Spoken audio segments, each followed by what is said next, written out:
teknik mekatronika ini merupakan teknik baru yang di perguruan tinggi negeri ini baru ada 2 dan Untidar adalah nomor 2-nya.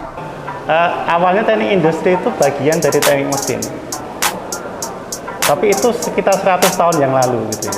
Teknologi informasi ini cabang dari ilmu komputer. Irisan dari ada mechanical engineering-nya, ada electrical engineering, terus kita juga ada dari komputer juga ada, kemudian dari sistem kendali atau pengaturan itu kita juga ada. Nah, programmernya itu bisa sebagai mobile programmer, Android ataupun iOS, kemudian sebagai web programmer itu juga bisa. Jumpa lagi di Sarang Untidar, ngobrol santai bareng Untidar. Kali ini kita masih dalam tema serba-serbi penerimaan mahasiswa baru Universitas Tidar tahun 2023 dan khusus nih ya, ini sesi khusus untuk program studi baru di Untidar yang baru aja launching di tahun 2023 ini. Nah, perlu kawan Tidar ketahui, di tahun 2023 ini Untidar mempunyai 7 program studi baru. Ada 3 program studi di Fakultas Pertanian, 1 program studi di Fakultas Ekonomi, dan hari ini kita langsung bertemu dengan perwakilan dari 3 program studi dari Fakultas Teknik Universitas Tidar. Nah, apa aja sih prodi baru yang ada di Fakultas Teknik? Yang pertama ada mekatronika. Apa itu mekatronika? Terus ada juga teknik informasi yang sepertinya udah lama banget nih ditunggu-tunggu sama teman-teman calon mahasiswa di sekitaran Untidar, dan yang satu lagi adalah teknik industri. Langsung aja kita di sini sudah bertemu ya dengan perwakilan masing-masing dosennya. Boleh perkenalan nih satu-satu nih, monggo. Oke, perkenalkan, nama saya Nurmala Dihojaningrum, biasa dipanggil Nurmala. Saya merupakan salah satu dosen dari prodi teknik mekatronika yang kita cukup berbangga ya di Untidar ini sudah menunjukkan adanya teknik mekatronika yang baru. Teknik mekatronika ini merupakan teknik baru yang di perguruan tinggi negeri ini baru ada 2 dan Untidar adalah nomor 2-nya. Oke, dari seapa nih? Se-Jawa Tengah? Se-Indonesia?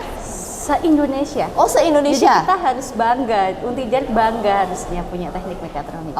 Oke, lanjut lagi, ini ada Mbak Restu, monggo. Oke, ya. Selamat bertemu teman-teman semuanya. Perkenalkan, saya Restu Rahmawati, perwakilan dari program studi Teknologi Informasi.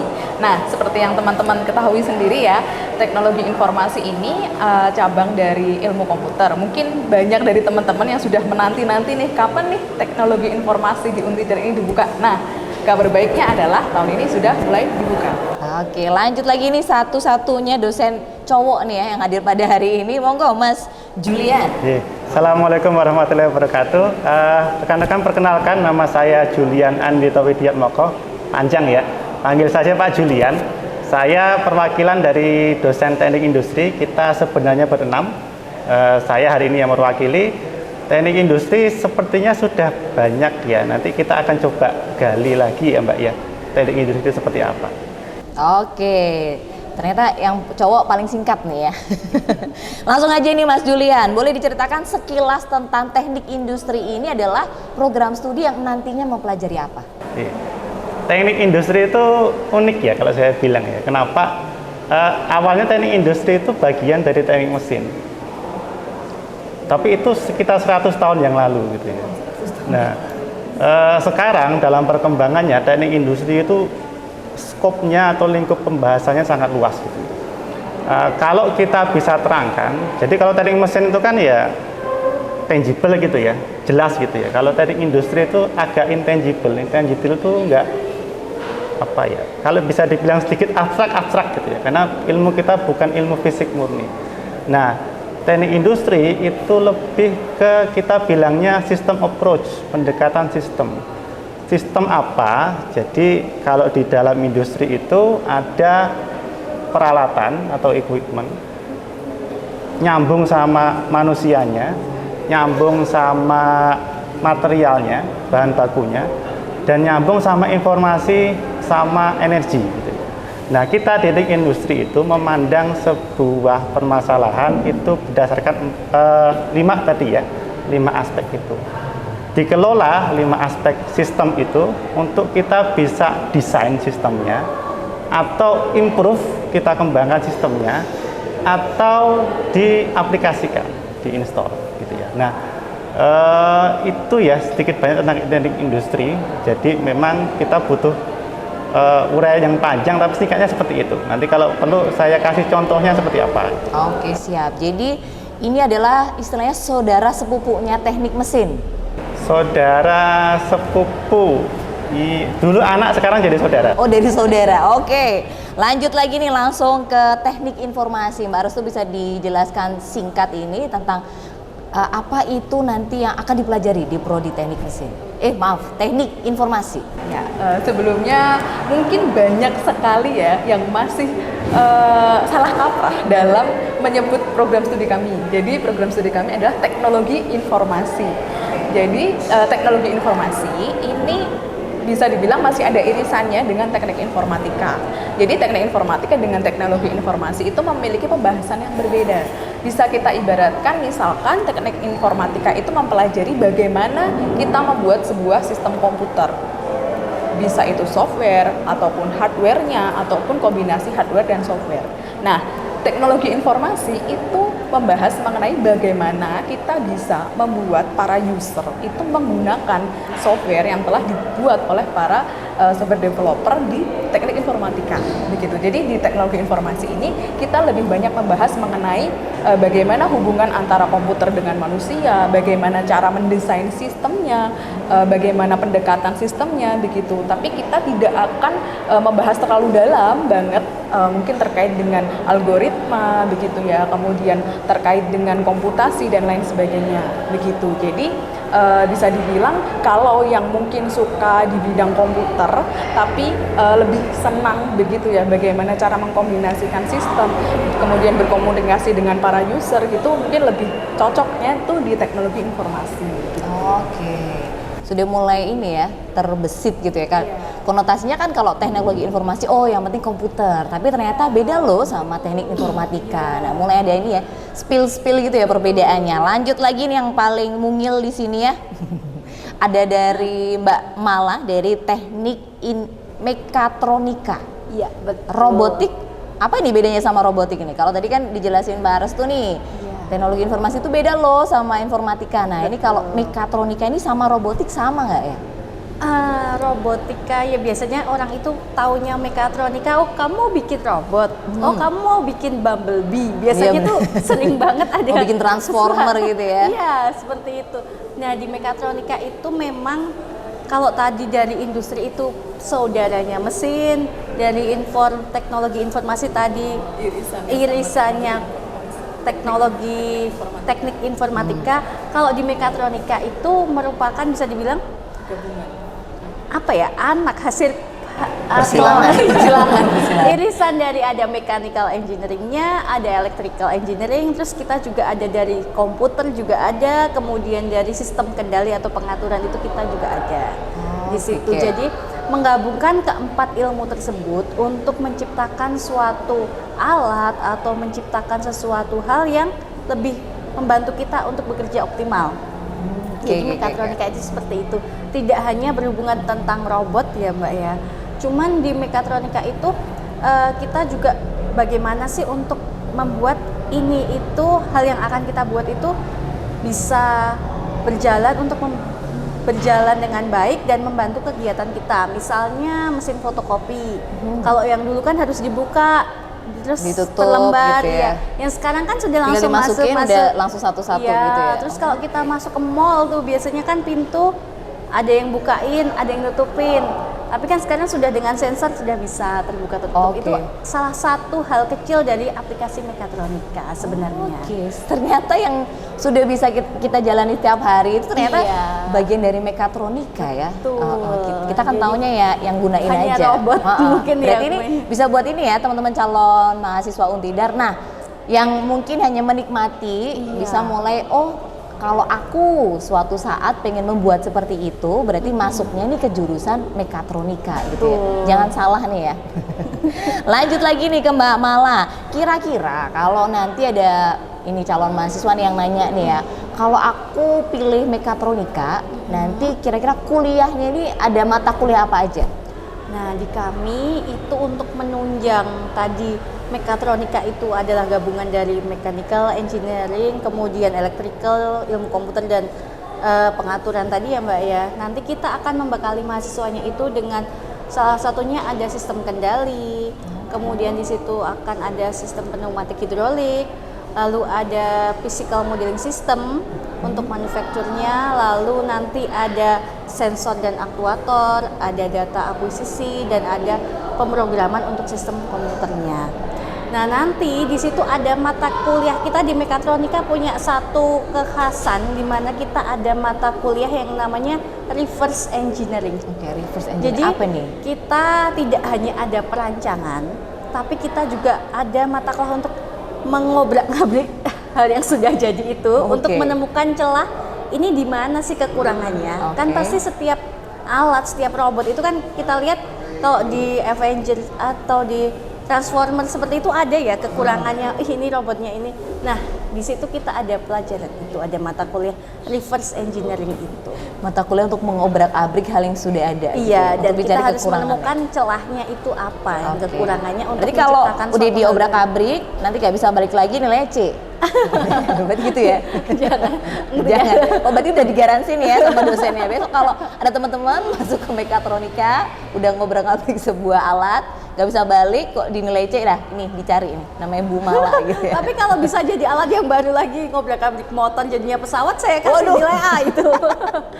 Oke, ini sangat menarik ya ternyata ya. Lanjut lagi nih ke teknologi informasi. Saya nggak boleh salah sebut lagi nih ya. Sekarang nyebutnya harus teknologi informasi. Kira-kira kalau nanti kuliah di teknologi informasi, mata kuliahnya apa aja nih Mbak Restu? Karena kita di teknologi informasi, jadi kita lebih ke fokus pada pemanfaatan teknologi ini untuk mengolah sebuah informasi. Gitu. Jadi di sini nanti kita akan belajar pemrograman mobile, pemrograman web, kemudian ada pemrograman jaringan, keamanan jaringan, kemudian nanti ada Internet of Things juga ada di sini. Jadi terus di sini itu kalau buat teman-teman nih yang misalnya punya sense of design atau misalkan suka nih ngegambar gitu atau suka ngedesain gitu, bisa banget karena kita juga ada mata kuliah namanya UI atau UX design juga gitu. Jadi kita melihat dari sisi estetika dari sebuah aplikasi gitu ya, interface gitu, apakah yang paling bagus bisa diterima oleh user itu yang seperti apa. Kemudian nanti juga ada mata kuliah cyber security mungkin yang lagi hits nih ya, lagi hits tentang hacking, hacker gitu. Nah, itu nanti kita akan bahas juga nih di teknologi informasi. Nah, itu clue-nya dari teknologi informasi ya, yang pengen jadi hacker gitu ya. Kata kuncinya. Pilihnya bukan teknik informatika ya, tapi teknologi informasi. Karena tadi udah jelaskan di depan bahwa teknologi informatika dan teknologi informasi itu hampir mirip, tapi beda untuk nanti focusingnya. Nah, kita langsung lagi ke Mas Julian. Nanti kalau ada teman-teman di sini calon mahasiswa masuk ke prodinya Pak Julian ini, kira-kira kuliahnya apa aja nih? Di teknik industri ilmu kita beragam, tapi di awal kuliah nanti, di awal semester 1 nanti kita akan beri mata kuliah pengantar teknik industri. Apa itu? Itu isinya semacam, jadi teman-teman nanti akan belajar apa, kenapa, bagaimana hubungan antar mata kuliah, kita akan jelaskan di situ semua. Jadi di awal nanti teman-teman sudah punya gambaran, oh saya pengen belajar ini, saya mau arah ke sini, saya akan belajar ini, gunanya ini. Itu satu. Yang kedua, masih di awal-awal, karena kita itu kan harus punya basic teknik dulu, basic engineering-nya. Kita belajar ilmu-ilmu yang menarik, yang kadang-kadang out of the box. Belajar fisika iya, karena itu engineering. Belajar pemrograman iya, tapi kita bayangkan kita juga belajar biologi, kita belajar kimia, kita belajar statistika, macam-macam. Kenapa kita belajar itu? Untuk bekal semester selanjutnya yang mulai agak panas gitu ya. Jadi mata kuliahnya saya sebutkan yang menarik saja. Yang satu ergonomi. Ergonomi itu jadi bisa dibilang hubungan manusia dengan mesin. Pernah berpikir enggak kenapa kita pegang HP ini bisa sangat nyaman gitu kan? Pas di tangan, pas mencetnya, nggak lunyu, nggak gampang jatuh, kemudian touchscreen-nya juga pas, kita bisa tekan dengan enak gitu ya, itu ergonomi. Atau kenapa kalau kita naik motor itu kok setangnya nggak terlalu ke depan atau terlalu ke belakang gitu ya, kok pas di saat kita pegang gitu ya, kok ya waktu kita jejakkan kaki di bawah itu kok ya pas. Nah itu ilmu-ilmu yang kita pelajari di ergonomi. Yang kedua yang tidak kalah seru adalah product design and development. Kita belajar gimana caranya mendesain sebuah produk. Dimulai dari kita sebenarnya pengguna atau pelanggan itu pengen produk yang seperti apa sih. Kita himpun informasi itu, kemudian kita tentukan, oh kalau mereka pengennya kayak gini, berarti kita akan bikin seperti ini gitu ya. Itu dua. Itu asik kenapa? Nanti kita praktek langsung. Harapannya nanti teman-teman mahasiswa selain dapat teori tentang produk desain, juga belajar untuk mengembangkan produk. Kalau bisa sampai purwarupa, jadi ada bentuknya. Nah. Yang kedua, kemudian ada juga nanti soal perancangan fasilitas. Ini sudah sampai kita punya produk, kita punya rencana bisnis, saya punya produk ini, kayaknya ini menguntungkan. Kita desain pabriknya seperti apa? Di mana letak mesinnya, di mana letak gudangnya, di mana letak ruangan buat istirahat pekerjanya, di mana letak ruangan buat istirahat manajernya dan sebagainya, di mana gudangnya, aliran proses itu nanti seperti apa, kita nanti belajar di situ juga. Nah itu sebagian. Ada juga supply chain management yang kita sekarang sering dengar kayaknya. Supply chain management itu kalau kita bikin getuk gitu ya, itu kan bahannya singkong, kita dapat singkong dari mana, terus kita bisa dapat itu dalam waktu berapa lama, terus kualitasnya seperti apa. Bisa nggak kita nembak satu orang, mas tolong dong saya disuplai singkong ini setiap hari 10 kilo. Nah kita akan belajar itu di supply management. Tujuannya apa? Biar nanti ketika kita mendesain produk tadi, bahan baku, material, peralatan, equipment segala macam itu terjamin ke ininya. Nah yang paling terakhir kita ada mata kuliah capstone design. Capstone design itu ini di semester akhir, semester 7 atau semester 6. Semua ilmu ke teknik industrial yang kita sudah pelajari sebelumnya, ada perancangan produk, fasilitas, ergonomi, kemudian quality control, kemudian supply chain, kita gabung jadi satu. Teman-teman nanti akan belajar membuat sistem terintegrasi. Produknya apa, layout pabriknya seperti apa, rencana bisnisnya seperti apa, untung tidak untung dan sebagainya. Nah itu nanti akan kita pelajari semuanya. Itulah mengapa teknik industri itu unik, karena selain kita belajar teori, kita langsung praktekkan ini loh caranya seperti ini, dilakukan seperti ini. Dan ternyata tidak melulu tentang teknik ya, ada skill-nya tadi, ada manajemennya dikit juga ya, karena dia keluaran dari teknik industri itu tidak hanya nanti fokus di industrinya aja, tapi bagaimana memanage. Kayak tadi kan Mas bilang bahwa kalau kita mau bikin sebuah industri ya kita harus memikirkan juga dong bahannya dari mana, ketika nanti sudah punya tempatnya juga dipikirkan nih nanti misalnya keluar masuknya gimana gitu ya, biar bisa efisiensi sama ini juga ya, mengirit waktu dan sebagainya. Nah kalau prospek kerja dari lulusan teknik industri ini gimana Mas? Selain jadi dosen lo ya? Ya, teknik industri, saya tadi pagi sempat buka-buka job street ya, kira-kira teknik industri itu yang sekarang dibutuhkan apa gitu. Kebanyakan itu namanya PPIC, Production Planning Inventory Control. Dia tugasnya merencanakan kebutuhan produksi, jadwalnya, kemudian jadwal pemutusan materialnya. Misalnya tadi, kita butuh getuk, waktu kita bikin itu setengah hari. Kemudian kalau kita dapat pesanan 100 kilo getuk, Kira-kira berapa hari? Kira-kira gitu berapa hari? Berapa bahan baku yang dibutuhkan? Pekerjanya berapa orang? Itu PPIC. Paling banyak itu PPIC. Dan semua industri itu ada PPIC-nya. Baik dalam satu unit tertentu maupun fungsinya saja. Kita jualan gorengan pun ada PPIC. Kita mau secara tidak langsung. Itu satu. Yang kedua, bisa jadi production staff, production manager misalnya, mengatur jadwal produksi, atau Kalau dulu masih sering MT, manajemen trainer. Nah, entah kenapa perusahaan-perusahaan yang merekrut MT itu senang banget sama teknik industri. Jadi biasanya namanya ODP, Officer Development Program atau Management Training. Kita bisa masuk ke situ. Saya sendiri dulu punya di industri namanya planner, material planner. Apa yang saya lakukan, saya menjadwalkan atau memastikan ketersediaan material pesawat di suatu perusahaan. Bisa seperti itu. Bisa juga kita di sektor non teknik juga bisa. Misalnya di konsultan IT bisa. Kenapa? Karena ketika mendesain suatu sistem kita harus tahu proses bisnisnya dulu. Prosesnya seperti apa. Nah, itu sistem approach-nya teknik industri masuk di situ. Mau jadi PNS bisa.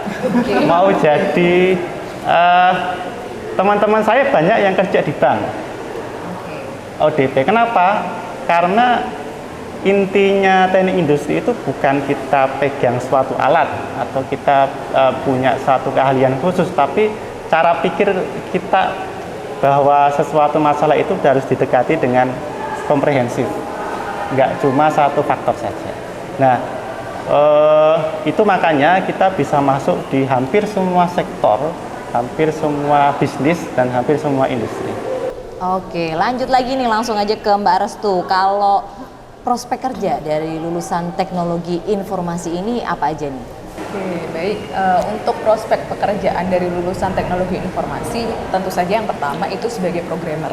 Nah, programmernya itu bisa sebagai mobile programmer, Android ataupun iOS, kemudian sebagai web programmer itu juga bisa. Itu satu di bidang programming. Kemudian programming itu sendiri kan sekarang banyak ya, ada yang namanya front end developer, back end gitu ya. Nah, kalau di teknologi informasi ini mungkin lebih ke yang front end developer gitu. Jadi yang mendesain interface atau antarmuka dari sebuah sistem nih gitu. Kemudian yang kedua bisa juga nanti ke UI atau UX designer. Sekarang kan banyak banget tuh lagi UI hits banget UX ya. itu loh, UI UX designer itu banyak sekali. Jadi nanti teman-teman bisa yang mungkin pengen jadi UI UX designer itu bisa ambil teknologi informasi. Kemudian yang ketiga, bagi yang seneng ngotak-atik jaringan ya atau di bidang jaringan dan hacking itu nanti bisa juga bisa jadi network administrator. Itu jadi network administrator ini kan dia yang bertugas untuk mengendalikan jaringan di sebuah perusahaan gitu ya. Termasuk nanti juga mengurusi bagaimana satu sistem dengan sistem yang lain itu saling terintegrasi gitu. Itu nanti sudah di level yang enterprise. Jadi enterprise arsitektur. Kemudian yang ketiga juga bisa menjadi seorang security engineer atau mungkin pentester ya. Jadi yang tugasnya bisa kita bilang sebagai mengamankan sebuah jaringan atau sistem dalam sebuah perusahaan. Oke, karena dia sudah mendalami ilmu hacking ya. Betul. Jadi dia sekarang bentengin gitu ya. Nah, mungkin kalau mau jadi PNS juga ada Pranata Komputer, itu Oh, bisa oke. juga ya. Ya, atau mungkin di perbankan juga ada di bagian IT support. Oke, ini yang terakhir nih. Kalau lulusan dari teknik mekatronika, benar penyebutannya ya? Teknik mekatronika. teknik Ini mekatronika. apa nih?